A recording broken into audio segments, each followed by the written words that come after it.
तो hello friends, आइए शुरू करते हैं। आज यूपी बोर्ड एनसीईआरटी बुक का मैथ चैप्टर 1 वास्तविक संख्याएं जिसका नाम है, तो उसके बारे में आज हम लोग डिस्कस करेंगे। कुछ परिभाषाएं हैं, कुछ उसके बारे में जानना है। जैसे कि हमारा है कि वास्तविक संख्याएं क्या है, संख्या होता है परिमेय अपरिमेय, इसके बारे में आज जानेंगे।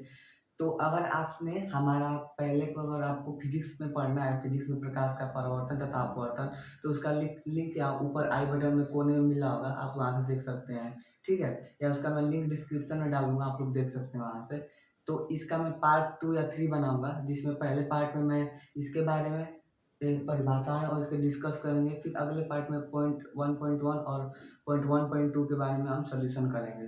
तो आइए शुरू करते हैं। उससे पहले एक जानकारी देना चाहते हैं आप सभी को कि हम लोग अपने तरफ से पूरी तरह मेहनत कर रहे हैं, तो आप भी अपने तरफ से पूरी तरह मेहनत कीजिए। ठीक है, यूपी बोर्ड को देखते हुए अगर आपने अभी तक भी कुछ नहीं पढ़ा है, तो आप हमारे साथ बने रहिए। पास होने की गारंटी हमारी, और अच्छे नंबर उठा सकते हैं आप। तो अगर आप अभी से भी मेहनत करेंगे तो आप अभी से अच्छे नंबर ला सकते हैं। तो हमारे साथ बने रहिए बिना समय गवाए। आइए शुरू करते हैं।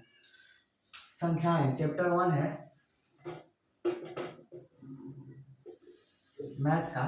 तो मैथ का चैप्टर 1 है संख्याएं। संख्या होती क्या है? संख्याएं वो संख्याएं जो गिनती हैं। संख्या से ही बहुत कुछ बना है। जैसे देखिए, कंप्यूटर संख्या पर ही काम करता है। आप किसी चीज को गिन लेते हैं, वो किस पर की संख्याओं पर ही निर्भर करता है। उसी प्रकार संख्याएं संख्याएं वो होती हैं जो आप गिन सकते हैं। उसी की वजह से हम लोग कंप्यूटर बना है। संख्याएं दो प्रकार की होती हैं।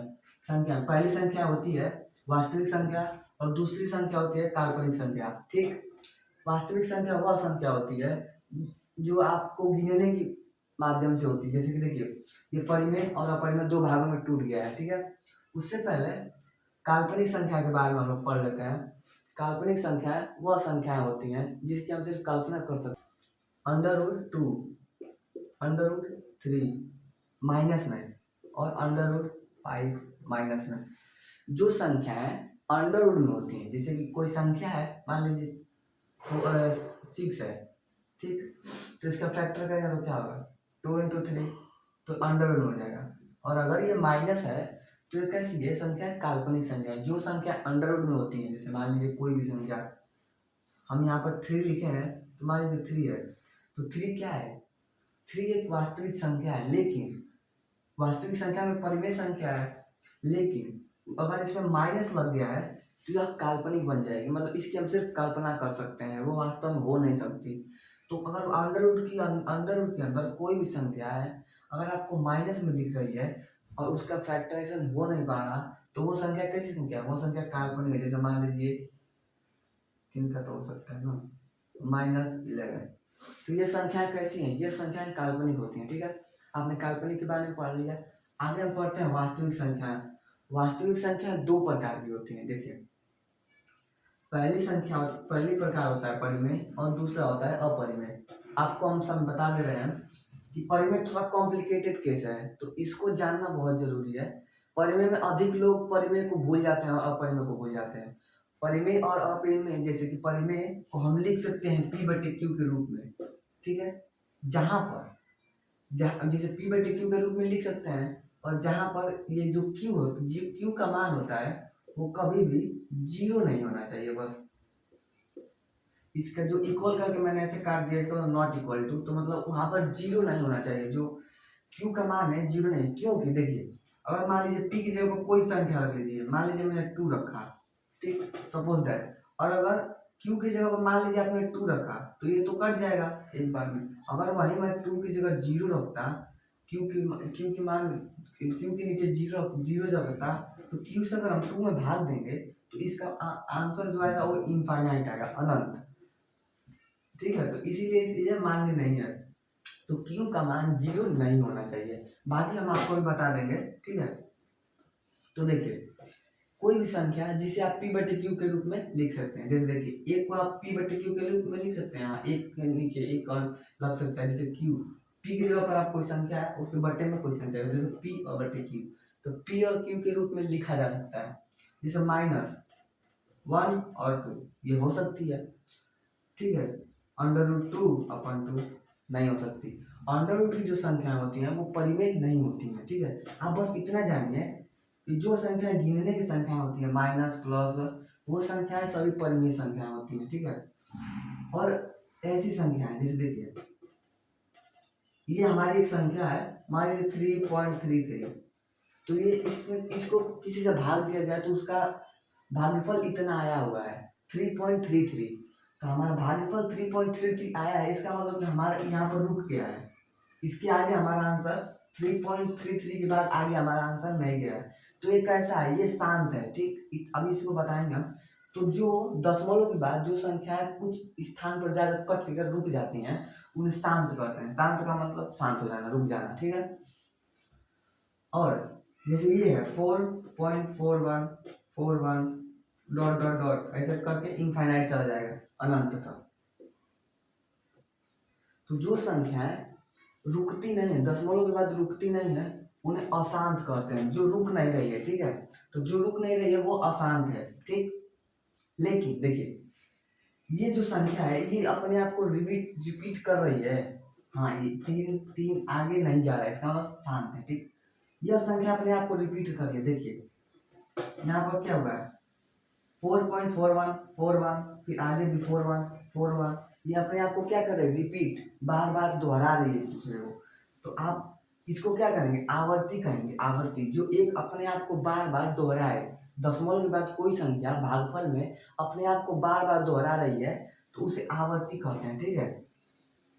और अगर आपको कोई कहे कि कैसे लिखते हैं, तो अगर कहीं आपको पेपर में लिखा हुआ दिख जाए, जैसे मान लीजिए कि कोई किसी ने भाग दिया और उसको ऐसे लिखकर ऐसे लिख दिया, 3 के ऊपर ऐसे चिन्ह लगा दिया, तो इस चिन्ह को कहते हैं बार, ठीक है, बार कहते हैं। इसका मतलब कि ये अनंत बार गया है, अनंत बार, इन्फिनिट, ठीक है। तो किसी संख्या के ऊपर अगर बार लग गया तो समझ लीजिए कि वो क्या है, परिमेय संख्या है, ठीक है।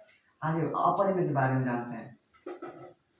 अपरिमेय संख्या वह संख्या होती है जो अंडरवुड में होती है। जैसे अंडरवुड की कोई भी संख्या अगर आपको कोई कह दे माइनस में होगी तो वो काल्पनिक होगी, लेकिन अगर माइनस में नहीं है तो वो संख्या अंडरवुड की संख्या हमेशा अपरिमेय होती है। बहुत आपने सुना होगा पेपरों में और लिखा भी होगा, बहुत सारे लोग कहते हैं कि पाई आखिर है क्या, पूछ भी देते हैं कोई कोई कि पाई क्या है। तो पाई एक्चुअली लोग अधिकतर लोग कहते हैं कि पाई एक परिमेय संख्या है। क्यों? क्योंकि पाई का मान होता है 22/7, तो पी की जगह पर 22 और क्यू की जगह पर 7, तो पी/क्यू के रूप में लिख दिया हमने। तो इस कुछ लोग कहते हैं कि पाई एक परिमेय संख्या है, लेकिन गलत है। अगर आप 7 से भाग देंगे 22 में तो इसका कुछ ऐसा आता है, देखिए 3.1435, मतलब ऐसे समथिंग कुछ आता है जो रुकता नहीं है। तो हम बताएं कि जो शांत हो, जो रुक जाता है वो परिमेय संख्या है, और जो रुकता नहीं है लेकिन अपने आप को रिपीट करता है बार बार, वह संख्या परिमेय होती है। लेकिन जो संख्या रिपीट नहीं कर रही है, जो अपने आप को रिपीट नहीं कर रही है, वो अपरिमेय संख्या है, और वो अनंत तक जा रही है और रिपीट भी नहीं कर रही, तब भी वो एक अपरिमेय संख्या है। तो जैसे देखिए √3, √2, 3.14, पाई का मान है 4.762, ये अपने आप को रिपीट नहीं कर रहा है और रुक भी नहीं रहा है। जैसे इनफाइनाइट जा रहा है तो रुक भी नहीं रहा है, तो अपने आप को आवर्ती भी, मैं साथ आवर्ती भी नहीं कर रहा है। तो ये है क्या, ये अनावर्ती है, ठीक है, ये अनावर्ती है। और कैसा है, तो अशांत। अशांत का मतलब रुक नहीं रहा है। अगर रुकता तो हम क्या करते हैं, शांत आवर्ती, और नहीं रुक रहा है तो अशांत अनावर्ती। तो जो संख्याएं दशमलव के बाद रुकती नहीं है और अपने आप को रिपीट नहीं करती हैं, वह संख्याएं अपरिमेय संख्या होती हैं। और जो संख्याएं दशमलव के बाद रुक जाती हैं और अपने आप को रिपीट नहीं करती, वो भी संख्याएं कैसी होती हैं, अपरिमेय संख्या होती हैं। तो आई होप कि आप लोग को ये अच्छी तरह से समझ में आया होगा। आगे हम परिमेय के बारे में और भी इसके बारे में, इसके कुछ पार्ट है, सम विषम भाज्य भाज्य, उसके बारे में बताते हैं। आप इसका स्क्रीनशॉट लेकर अच्छे से नोट डाउन कर लीजिए, ठीक है।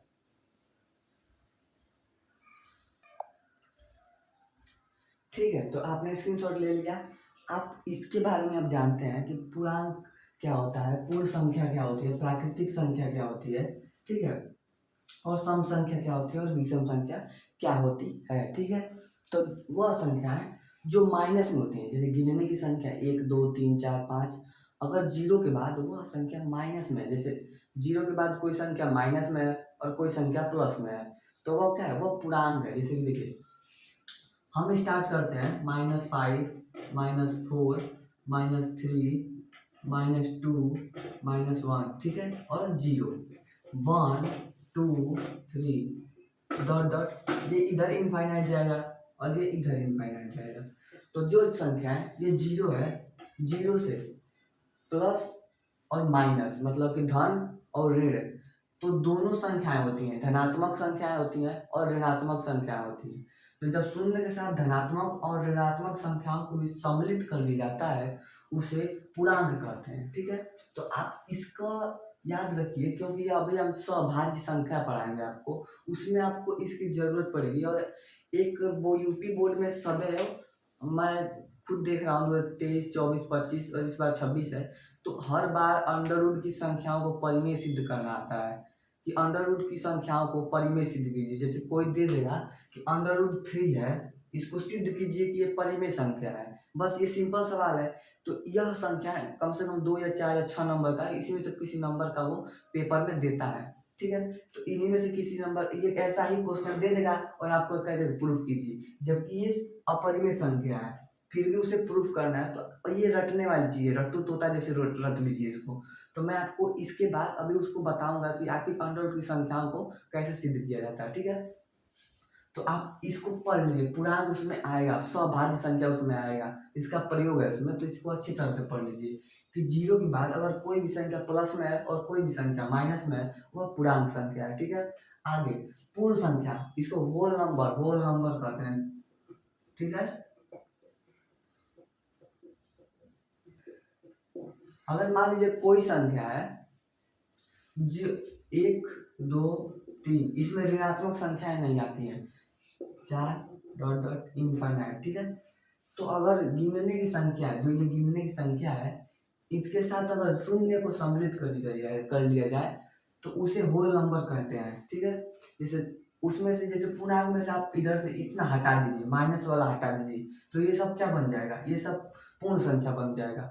तो यह अगर गिनने की संख्याओं के साथ साथ अगर उसमें शून्य को भी सम्मिलित कर लिया जाता है तो उसे हम पूर्णांक कहते हैं, ठीक है।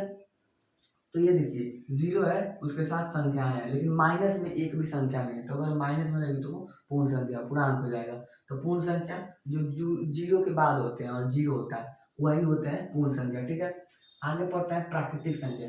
प्राकृतिक संख्या, आप इस इन सब की एक कैटेगरी बनी हुई है, एक दूसरे में मिले हुए हैं। जैसे आप इसमें से माइनस को हटाएंगे तो क्या बनेगा, पूर्ण संख्या बन गया। उसी तरह इसमें से आप 0 को हटा देंगे तो क्या बन जाएगा, प्राकृतिक संख्या। 1 2 3 4 डॉट डॉट इनफाइनाइट, ठीक है। तो इसमें से आपने माइनस को हटा दिया तो 0 के साथ है तो होल नंबर है। अगर उसको 0 भी हटा दिया तो उसमें जो ये गिनने की संख्या है 1 से लेकर इनफाइनाइट तक, वो संख्या हमारी प्राकृतिक संख्या होती है, ठीक है। तो आप इसको अच्छे से याद रखिए। अब हम पढ़ते हैं सम संख्या। सम संख्या वह संख्या होती है जो 2 से पूरी तरह कट जाए, उनका शेषफल क्या हो जाए, 0 हो जाए, 0। सिंपल भाषा में समझिए कि किसी संख्या में अगर आप 2 से भाग दे रहे हैं, अगर वो संख्या पूरी तरह कट जा रही है तो वह संख्या कैसी संख्या है, वह संख्या सम संख्या है। जैसे देख लीजिए, हम कह रहे हैं कि हमको 24 सम संख्या है, हाँ बिल्कुल है। 12 है, हाँ है बिल्कुल है। और 6 है, 6 भी है। 4 है, बिल्कुल है। 9 है, 3 है, 9 3 है, नहीं है। ये दोनों नहीं है क्योंकि ये 2 से नहीं कट रहे हैं। जैसे आप इसको 2 से कटाएंगे तो इसका आंसर 12 आएगा। 12 को 2 से कटाएंगे तो 6 आएगा, आएगा कि नहीं। अगर आप 6 को कटाएंगे तो आंसर 3 आएगा। 4 को कटाएंगे तो 2 आएगा। लेकिन क्या 9 कटेगा, 9 नहीं कटेगा। 9 को अगर 2 से आप कटाएंगे तो इसका आंसर 4.5 आएगा, ठीक है। इसको कटाएंगे तो 1.5 आएगा। तो ये डेसिमल में चला जाए तो हमको इसको लेना ही नहीं है। जो संख्या जिसका शेषफल कुछ ना बचे, 0 एकदम पूरी तरह विभाजित हो जाए, उसे हम सम संख्या कहते हैं। जैसे कि 4 3 आप 2 का पहाड़ा करिए, 2 4 6 2 8 10, ऐसे पढ़ते पढ़ते इनफाइनाइट तक जाइए और वह सभी संख्याएं 2 से विभाजित हो जाएंगी, ठीक है। तो उसे सम संख्या कहते हैं। अब विषम संख्या जस्ट इसका अपोजिट उल्टा है कि जो संख्या 2 से नहीं विभाजित होंगी वह विषम संख्या होंगी, ठीक है। जैसे इसमें क्या था कि 2 से विभाजित हो जा रही थी, इसमें जो 2 से संख्या विभाजित नहीं होगी। जैसे देखिए 3 5 7 8 8 हो जाएगा, 9 11, ऐसे इनफाइनाइट, ये भी अनंत तक चला जाएगा, ठीक है। तो ये सभी संख्याएं हैं जो 2 से विभाजित नहीं होंगी, और जो 2 से विभाजित नहीं होंगी वो सभी संख्याएं विषम संख्याएं होंगी। ठीक है, तो मैं एक बार और रिवाइज कर दे रहा हूँ कि पूर्णांक वह है जो 0 के साथ आप धनात्मक और ऋणात्मक दोनों को ले लेंगे तो वो क्या हो जाएगा, हमारा पूर्णांक हो जाएगा। ठीक है, अगर इस पूर्णांक में से आप ऋणात्मक की हटा दें, ऋणात्मक की संख्याओं को हटा दें, तो शून्य के साथ जो संख्या होंगी वो हमारा पूर्ण संख्या हो जाएगा। ठीक है, प्राकृतिक संख्या, अगर पूर्ण संख्या में से आप 0 को हटा दे रहे हैं तो जो 1 से प्राप्त हो रहा है इनफाइनाइट तक वो हमारी प्राकृतिक संख्या हो जाएगी। ठीक है, सम संख्या, जो संख्या 2 से पूरी तरह कट जाती है, जैसे कि 24, 12, 6, 8, 4। ठीक है, 2 भी हो सकता है, 18 भी हो सकता है, 16 भी हो सकता है, 14 भी हो सकता है। ये सभी संख्या क्या है, जो 2 से विभाजित है। ठीक है, तो ये हमें सम संख्या है। विषम संख्या वह संख्या है जो 2 से नहीं कट सकती, जैसे कि 15, 15 2 से नहीं कट सकता है पूरी तरह, 3 नहीं कटेगा, 5 नहीं कटेगा, 7 नहीं कटेगा। तो ये सभी संख्याएं नहीं करती हैं 2 से। तो जो संख्या 2 से नहीं करती वो संख्याएं विषम संख्या होती हैं। ठीक है, आप इसका स्क्रीनशॉट ले लीजिए, इसको नोट डाउन कर लीजिए, और जब भी हम आपको अंडर रूट की संख्याओं को सिद्ध कराएंगे कि अंडर रूट 5 और अंडर रूट 7 किसी एक को सिद्ध कराएंगे तो इन सब का जरूरत पड़ेगा। आगे 3 हेडिंग और है, भाज्य, अभाज्य, ठीक है, और सहभाज्य, और उसके साथ एक फॉर्मूला आपको बताएंगे, उसके बाद हम अंडर रूट की संख्याओं को सिद्ध करेंगे। ठीक है, तो आप इसको स्क्रीनशॉट लीजिए, मैं आपको आगे बताता हूँ। ठीक है, तो आपने स्क्रीनशॉट ले लिया, आगे हम पढ़ते हैं भाज्य, अभाज्य, सहभाज्य। इसका प्रयोग होगा अंडर रूट की संख्याओं को सिद्ध करने में। ठीक है, तो हम पढ़ते हैं पहले भाज्य संख्या। अगर मान लीजिए कोई संख्या है और वह संख्या एक तो खुद से कट रही है, मतलब कि अगर 4 से कटेगी, 6 है तो 6 से, 5 है तो 5 से, मतलब जो संख्या है उसी खुद से कट रही है और 1 से कट रही है, तो और किसी अन्य संख्याओं से भी कट रही है, वो भाज्य संख्या। जैसे देख लीजिए, सबसे पहले 4 लेते हैं, फिर हमारा हो गया 6 हो गया, फिर हमारा 8 हो गया, फिर हमारा 9 हो गया, फिर 10 हो गया। ठीक है, फिर हमारा 11, 12 हो गया। ठीक है, इसमें 14 आएगा, इसमें 15 आएगा। ठीक है, ऐसे ये भी इनफाइनाइट चला जाता है अनंत तक। तो जो संख्याएं खुद से कटे, मतलब खुद से कटे और 1 से कटे और अन्य किसी और संख्याओं से भी कटे, जैसे देखिए मान लीजिए हम 10 को लेंगे तो हमारा 10 जो है किससे से कट सकता है, 5 से कट सकता है, बिल्कुल हमारा 10 5 से कट सकता है। और किससे कट सकता है, हमारा 10 2 से कट सकता है, 10 हमारा 10 से कट सकता है, 10 हमारा 1 से कट सकता है। तो ये चार चार संख्याओं से कट सकता है। तो जो संख्या है 2 संख्याओं के अलावा किसी और तीसरी संख्या से भी कट जाए वो हमारा भाज्य संख्या होगा। लेकिन इसमें एक एमसीक्यू बनता है जो बहुत इंपॉर्टेंट है। देखिए, पूछ देगा कि सबसे छोटी भाज्य संख्या बताइए, सबसे छोटी। तो सबसे छोटी भाज्य संख्या क्या, 4। क्या 4 से भी कोई छोटा संख्या है, हाँ है, 3 है। लेकिन क्या 3 किसी और तीसरी संख्या से कट रहा है, नहीं, 3 3 से कटेगा और 3 1 से कटेगा, इसीलिए यह संख्या नहीं हो सकता है। 2 हो सकता है, 2 भी नहीं हो सकता, क्यों, क्योंकि 2 1 से कटेगा और 2 2 से कटेगा, तो इसलिए 2 भी नहीं हो सकता है। होगा क्या, तो 4, सबसे छोटी भाज्य संख्या 4 होती है। ठीक है, तो आप इसको याद रखिए, इसमें कभी कभी एमसीक्यू पूछ लेता है कि सबसे छोटी भाज्य संख्या, तो वो 4 होती है। तो आपने इसको समझ लिया कि जो संख्या है 2 संख्याओं के अलावा किसी तीसरी संख्या से भी कटे उसे हम भाज्य संख्या कहते हैं। ठीक, आगे अभाज्य संख्या, वह संख्या जो 1 से कटे और स्वयं से कटे, जस्ट इसका अपोजिट, उल्टा, इसका उल्टा है वो, कि जो संख्या है स्वयं से कटे और 1 से कटे। जैसे मान लीजिए हमारा 2 हो गया, ठीक, 3 हो गया, 5 हो गया, 7 हो गया, 11 हो गया, 13 हो गया, ऐसे इनफाइनाइट तक चला जाएगा ये भी। जैसे कि 2 1 से कटेगा और 2 से कटेगा, 3 3 से कटेगा और 3 1 से कटेगा, 5 5 1 से कटेगा और 5 से कटेगा। तो जो संख्या खुद से कटे, माने जो है उसी से कट जाएंगी और 1 से कटेंगी, तो वह संख्या हमारी अभाज्य संख्या होती है। अब इसमें भी एक हमसे पूछता है कि सबसे छोटी अभाज्य संख्या क्या है। ठीक है, सबसे छोटी अभाज्य संख्या क्या है, तो सबसे छोटी अभाज्य संख्या 2, इसमें सबसे छोटी 4, इसमें सबसे छोटी 2। ठीक है, तो आप इसको समझिए कि जो संख्या है, सिंपल भाषा में, कि जो खुद से कटे और 1 से कटे वो हमारी अभाज्य संख्या होती है। ठीक है, और ये इनफाइनाइट होती है। आगे पढ़ते हैं स्वभाज्य संख्या। स्वभाज्य संख्या वह संख्या होती हैं जिनका एचसीएफ, मतलब महत्तम समापवर्तक, मौसक, जिनका मौसम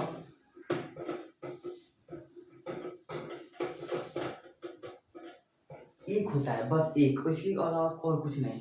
आप एलसीएम एसीएफ 9, 8, 6, 7, 4 में पढ़ चुके हैं, बहुत इजी है। तो एलसीएम एसीएफ निकालना आपको छोटी क्लासों में भी सिखाया जाएगा, होता है, उस पर ज़्यादा डिस्कस नहीं करेंगे हम लोग डायरेक्ट अपने क्वेश्चन पे आते हैं, क्वेश्चन पे कि जो एचसीएफ होता है, अगर केवल दो संख्या दे दी, जैसे मान लीजिए ऐसे छोटा कोष्टक में हमने दे दिया 3 और 7, इसका मौसम यह स्वभाज्य संख्या है, तो हाँ है, क्यों? क्योंकि इसका आप मौसम निकालेंगे, जो 3 का 3 होगा, 7 का 7, इसमें 172 कर इसमें में, तो कोई अंतर नहीं। तो इसका इसमें जो दोनों में कॉमन हो, तो दोनों में कॉमन क्या है? एक। तो इसलिए यह संख्या स्वभाज्य संख्या। इससे समझ नहीं आया होगा, मैं और समझाता हूँ आप लोगों को, ठीक है। जैसे मान लीजिए हम कह रहे हैं कि 4 और 8, क्या यह स्वभाज्य संख्या है? नहीं, यह नहीं है। और मैं बोल रहा हूँ कि 12 और 15 क्या स्वभाज्य संख्या है? 12 और 15, ठीक है, स्वभाज्य संख्या है, तो यह है। मैं बता रहा हूँ, नहीं ये भी नहीं है, मैं बता रहा हूँ क्यों। यह भी स्वभाज्य संख्या नहीं है, क्यों नहीं है ये मैं बता रहा हूँ। देखिए अब 4 का फैक्टर कीजिए, तो 2 इंटू 2, 2 जा 4 होता है, वैसे 2 2 2 इंटू 2 इंटू 2, इसमें कॉमन क्या मिल रहा है? 2, एक 2 और दूसरा 2, तो 2 इंटू 2 बराबर 4। तो ये हमारा इसका तो आ गया, इसका तो मौसा आ गया, 4 आ गया इसका मौसा, इसलिए यह स्वभाज्य संख्या नहीं होगी। अगर इसका करेंगे तो 2 इंटू 2 इंटू 3, 5 इंटू 3, 5 इंटू 3, इसमें 3 कॉमन मिल गया, तो ये भी नहीं है। कोई संख्या अगर जैसे कि हमारा 13 ले लिया जाए और इसमें 12 ले लिया जाए, तो इसका करेंगे तो इसका होगा सिर्फ 13 होगा, और इसका होगा 2 इंटू 2 इंटू 3, इसमें कुछ कॉमन, कुछ भी कॉमन नहीं, तो एक कॉमन, क्यों? क्योंकि आप इससे एक में गुणा करेंगे तो उसका आंसर एक ही आएगा, तो इसमें एक कॉमन है, तो उसका एचसीएफ एक होगा। तो जिसका एचसीएफ एक, वह स्वभाज्य संख्या। आपको दे देगा कि कोई दो संख्याएं हैं, बताइए क्या यह स्वभाज्य संख्या है या नहीं है। तो आपको एलसीएम एलसी आपका उसको फैक्टर कर लीजिए, उसका गुणनखंड करके तोड़ दीजिए उसको, और उस देखिए कि दोनों संख्याओं में कुछ कॉमन है, कोई संख्या। अगर कोई संख्या है तो बता दीजिए कि वह संख्या स्वभाज्य नहीं है, और अगर कोई संख्या कॉमन नहीं है तो सिर्फ एक, अगर कुछ भी कॉमन नहीं है तो एक कॉमन है, ये सिंपल याद रखिए। कुछ भी याद कॉमन नहीं है तो उसमें बस एक कॉमन है, तो अगर एक कॉमन है तो वह स्वभाज्य संख्या है, ठीक है। तो यह इम्पोर्टेंट है। आगे एक फॉर्मूला है जो मैं आपको बता देना चाहता हूँ। तो फॉर्मूला कुछ यूँ है, देखिए फॉर्मूला ये है कि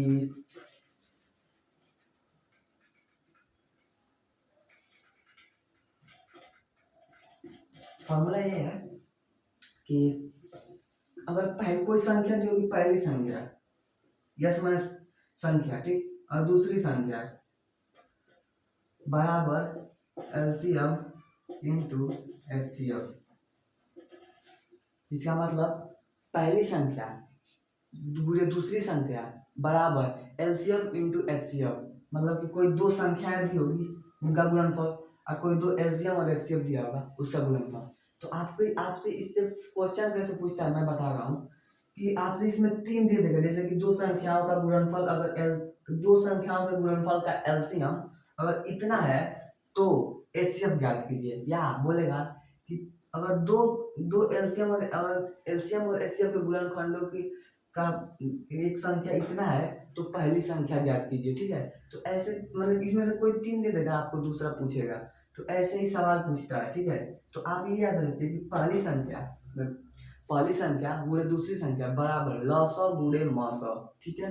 तो पहली संख्या गुणे दूसरी संख्या बराबर लसौ गुणे मसौ, आप इतना याद रखिए। यह फॉर्मूला है जो 1.1 और 1.2 में आपको हेल्प करेगा, ठीक है। तो आप इसका स्क्रीनशॉट लीजिए। आगे मैं आपको बता रहा हूँ अंडर रूट की संख्याओं को प्रमेय सिद्ध करना, और यह पेपर में आता ही आता है, ठीक है। तो आपको इसे जानना बहुत जरूरी है, तो मैं आपको आगे डिस्कस करके बताता हूँ, ठीक है। स्क्रीनशॉट ले लीजिए। तो आपने स्क्रीनशॉट ले लिया। आगे हम पढ़ते हैं अंडर रूट 2 को प्रमेय सिद्ध करना, ठीक है। तो आपको मैं पहले बता देना चाहता हूँ कि ये जो हमारा बोर्ड है थोड़ा छोटा है, तो हम इस पर पूरा डिटेल से बता नहीं पाएंगे आपको। तो मैं आपको इस पर समझा दे रहा हूँ। आगे आपको एक स्क्रीन पर फोटो दिख रही होगी, लास्ट में आपको दिखेगा आपको एक फोटो, उस पर पूरी तरह से हल किया होगा दिखेगा, ठीक है। तो आप उसके से स्क्रीनशॉट लेकर लिख लीजिएगा अपने नोट कॉपी में। तो मैं आपको समझा दे रहा हूँ, ठीक है। और अगर आपको नहीं समझ में आए तो आपको डिस्क्रिप्शन में मैं इसको डाल दूंगा लिख कर, आप उसमें से देख लीजिएगा, ठीक है। तो देखिए, परिमेय संख्या है, इसको सिद्ध करते हैं। तो हम कोई संख्या मानते हैं कि अंडर टू कोई एक पी बटे क्यू के रूप में मान लीजिए, आप यहाँ पर ए बटे बी बटे सी, चाहे एक्स अपन वाई कुछ भी मान सकते हैं। तो माना कि अंडर टू एक परिमेय संख्या है, हम यहाँ से मान लेते हैं, ठीक है। माना कि अंडर टू एक परिमेय संख्या है। तो जहाँ हमारा यहाँ पर ये है, जहाँ ये क्यू है कभी भी जीरो नहीं होना चाहिए, ठीक है। क्योंकि अगर ये जीरो हुआ तो हमारा इनफाइनाइट हो जाएगा, और इनफाइनाइट हो तो सौभाज्य संख्या नहीं होगी। और माना कि यह सौभाज्य संख्या है, ठीक है। और सौभाज्य संख्या है तो हमने माना है कि जो पी बटे क्यू है, ठीक है, पी बटे क्यू है, ये एक सौभाज्य संख्या है। जो पी और क्यू है, पी और क्यू वह सौभाज्य संख्या है।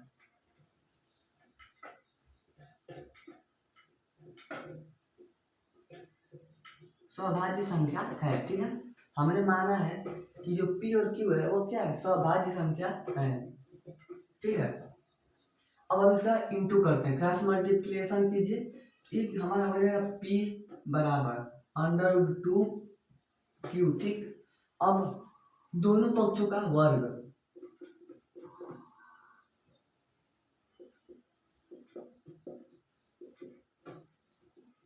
ठीक है, दोनों पक्षों का वर्ग कीजिए।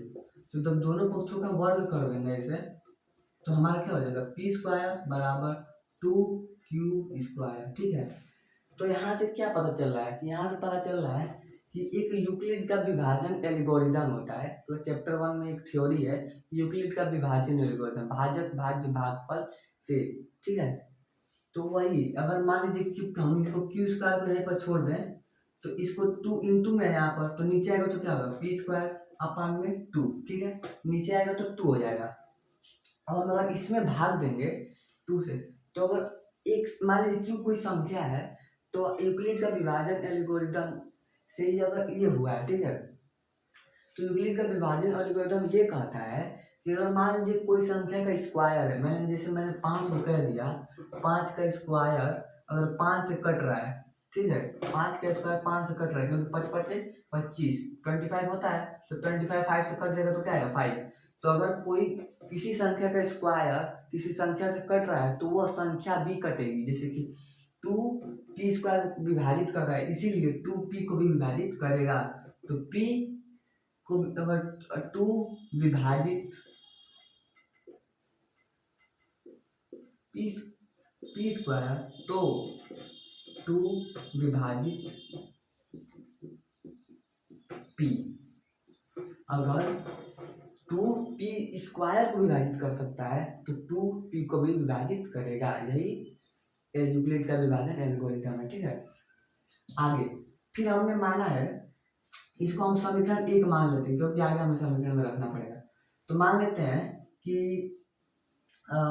यहाँ से हम लोग 2 और 5 को सी मान लेते हैं। जैसे देखिए मैं ऐसे बता रहा हूँ कि पी है, पी बराबर हम इसको मान लेते हैं, पी की जगह पर हम लोग 2c मान लेते हैं, जहाँ पर c क्या है, c एक पूर्णांक है। मैं आगे बता चुका हूँ पूर्णांक, मैंने कहा था कि पूर्णांक सौभाज्य संख्याओं का इन सब का प्रयोग पड़ा था, आप अच्छे से पढ़ लीजिए। अगर आपको अभी भी भूल रहे हैं तो आप वीडियो को रिवर्स करके जाकर उसको देख कर आइए, उसके बाद ही समझिए, तो आपको समझ में नहीं आएगा, ठीक है। तो यहाँ पर ये जो c है वो क्या है, c एक पूर्णांक है, ठीक है। तो हम माना है, हमने फिर माना है कि p बराबर 2c, c यहाँ पर पूर्णांक है। अब हम समीकरण 1 में हम मान रख देते हैं इसका, समीकरण 2 का समीकरण 1 में मान रख देते हैं। तो पी स्क्वायर की जगह हम क्या रख सकते हैं, पी स्क्वायर की जगह हम रख सकते हैं 2 और क्या सी स्क्वायर ऐसे बराबर 2 क्यू स्क्वायर।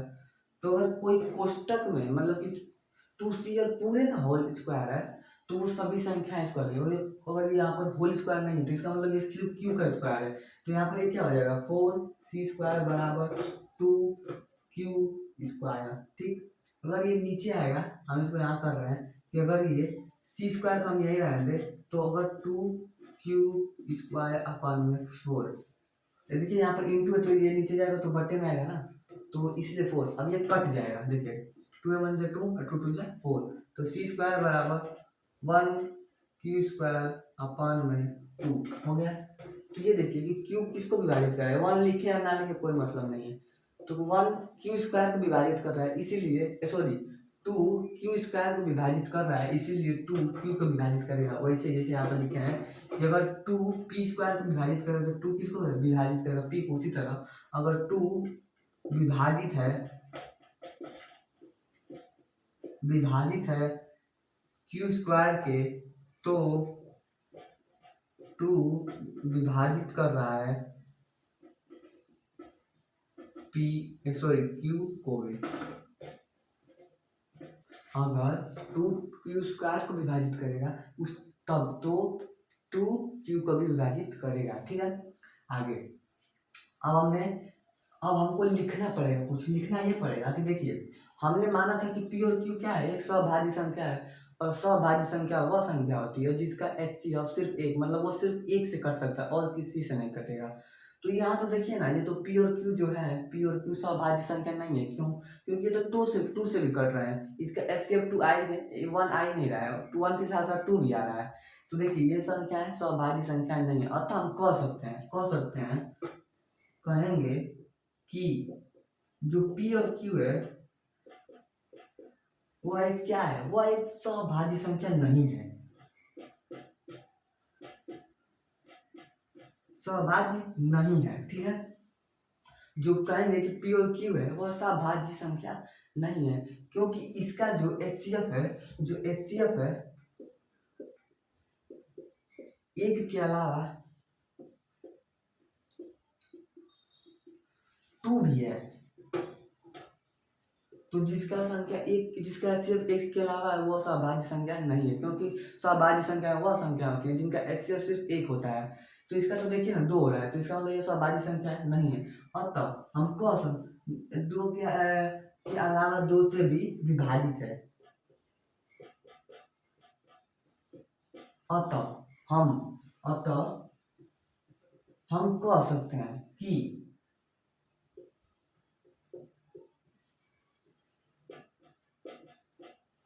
जो √2 है वह एक क्या है,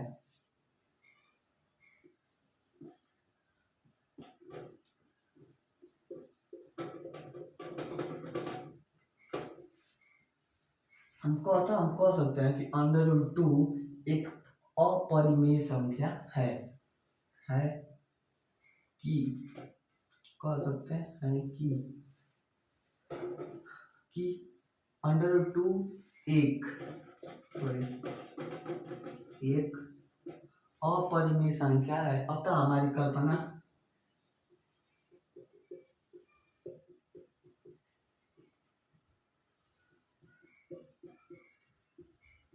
क्या है, गलत है। हमारी कल्पना जो है वो गलत है और √2 एक अपरिमेय संख्या है। और आपको इस पे समझ में आ गया है तो अगर आप इसे अच्छी तरह से नोट करना चाहते हैं, क्योंकि आप इसे अपने फेयर कॉपी पर नोट कर लीजिए, पेपर के दिन जब आपको जाना हो तो इस बार रिवाइज करने के लिए देख लीजिएगा। तो अगर आपको अच्छी तरह नोट करना है तो मैं भी स्क्रीन के ऊपर एक फोटो दे रहा हूँ, देखिए इमेज आ रही है होगी स्क्रीन के ऊपर, आप इसको इमेज को देख लीजिए, इसका स्क्रीनशॉट लेकर आप सिर्फ नोट डाउन कर लीजिए। और इसका अगर आपको इसमें भी नहीं समझ में आया तो मैं डिस्क्रिप्शन में भी इसको लिख कर दे दूंगा, ठीक है, आप वहाँ से भी नोट कर सकते हैं, ठीक।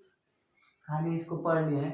आगे जब हम अंडर की संख्याओं को सिद्ध कर लिए तो आगे जब हम 1.1 1.2 1.3 है कि नहीं तो नहीं पता, मतलब कि 1.2 1.3 हम जब कराएंगे तो उसका पार्ट 2 और पार्ट 3 निकालेंगे, क्योंकि एक वीडियो में नहीं होगा, वीडियो हमारा बहुत लंबा हो जाएगा। तो हम इसको एक को लेक्चर दे दिए हैं, इसके बाद हम प्रश्नावली चालू करेंगे, प्रश्नावली 1.1 प्रश्नावली 1.2 ऐसे हम चालू करके समझाएंगे, और कुछ सवाल हम करेंगे, कुछ सवाल आपको ही करना पड़ेगा, ठीक है। तो यहाँ पर वीडियो को एंड करते हैं। अगर आपने हमारी पुरानी तो नहीं देखी है वीडियो तो मैं आपको पहले ही बता चुका हूँ कि आप जाकर यहाँ पर कोने में मेरे आई बटन पर लिंक मिला है, आप वहाँ से देख सकते हैं मेरी पुरानी वीडियो को। और अगर आपको और रिलेटेड कुछ भी चाहिए तो आप हमें इसी चैनल पर कमेंट कीजिए वीडियो पर, हम आपको अगर अच्छी से अच्छी नॉलेज देने की प्रयास करेंगे। तो धन्यवाद, आगे बहुत जल्द मिलते हैं एक नए वीडियो के साथ, ठीक है?